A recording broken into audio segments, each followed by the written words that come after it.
Say hey, it's the very good Dr. Glenn Livingston, author of Defeat Your Cravings and 7 other best-selling books totaling over 1 million readers and 20,000 reviews on Amazon.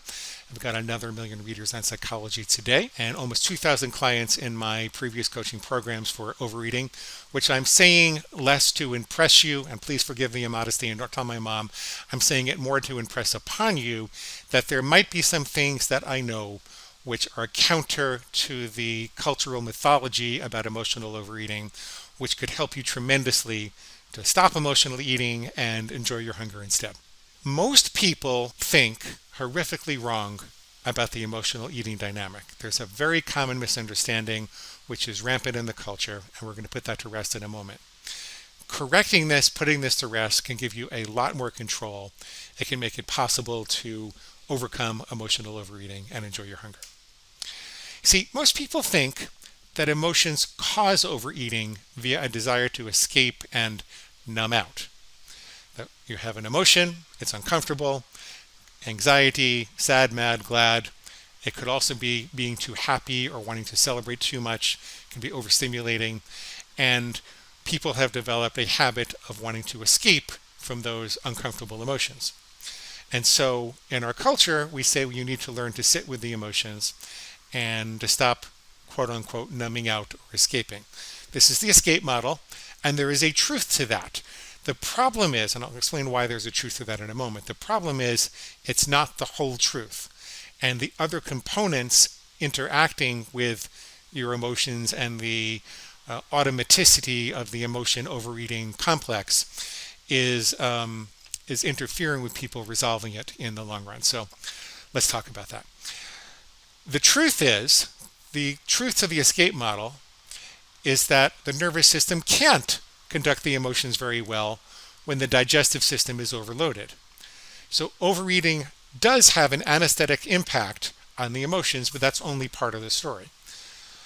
There are 3 other things going on. The first thing is that when people overeat, they're usually not overeating on broccoli. Some people do, but most people, 98% of my clients will tell me that they're overeating highly concentrated, highly palatable forms of packaged sugar, salt, oil, starch, and excitotoxins, which is all designed to hit the bliss point in your reptilian brain without giving you enough nutrition to feel satisfied. In other words, these are artificially concentrated sources of pleasure developed by rocket scientists with tens of millions of dollars of research behind them. Or another word for that, to give you that artificial sense of pleasure that doesn't exist in nature, is a drug. They might be legal.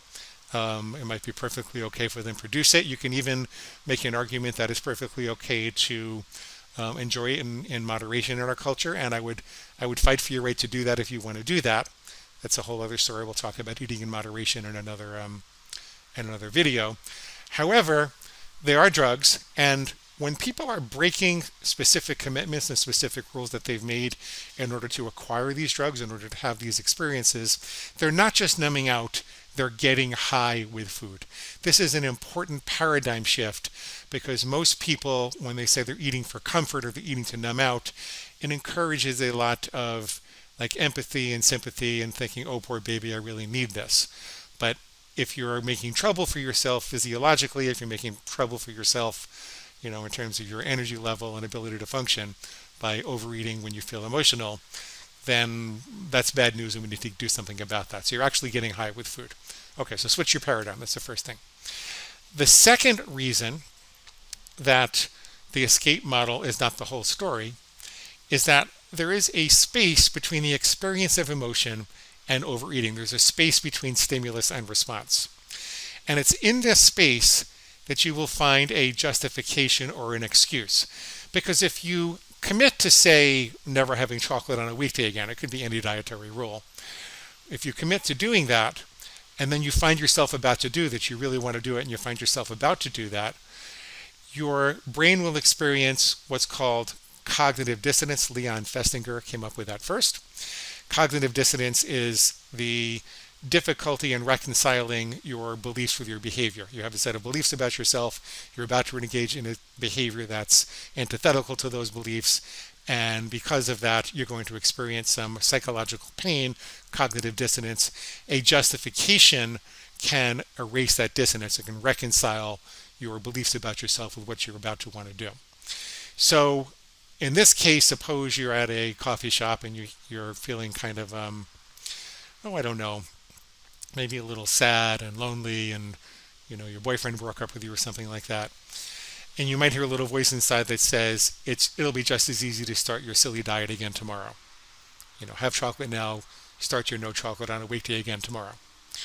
Well, even though it's a Wednesday, that starts to sound kind of appealing until you say, you know what? It's not true. It won't be just as easy to start again tomorrow because of the principle of neuroplasticity. If I have a craving and I say I'll just start tomorrow and then I eat the chocolate, I will have reinforced both the craving and the thought. So I'll be more likely to have the craving tomorrow. It'll be a deeper craving tomorrow. And I'll be more likely to say just start tomorrow. So you can only ever use the present moment to be healthy. When you're in a hole, you got to stop digging. That's an example of what we call a rational refutation, or really disempowering the justification that previously made it possible for you to do something that was against your previous commitment. That's the justification model, and you can see we have emotion, the justification to overeating. Okay. The rest of the emotional eating story, part 3, is that overeating actually reinforces the emotion too. So it doesn't go in just one direction. The emotion might lead to overeating, but overeating actually reinforces the emotion. Our bodies and minds are constantly monitoring to figure out how do we acquire survival resources. It was to our benefit 100,000 years ago when survival resources were scarce to figure out the conditions and routines and thoughts and activities that would lead to the acquisition of survival resources. And one of those conditions can be your emotional state. So if your brain figures out that when you feel particularly anxious, that you run to bagels or pasta or some heavy starchy food, if it figures out, it looks at those things as survival resources. It's not very rational because there's not an awful lot of nutrition in a bagel or a plate of pasta, but there are a lot of calories, and 100,000 years ago, that could have saved your life.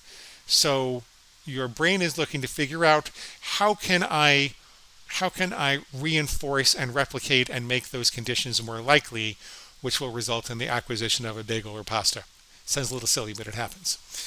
And so if you're anxious at night and you can't get to sleep without having a bagel, what you're actually doing, the anxiety goes down because, well, you're digesting the bagel.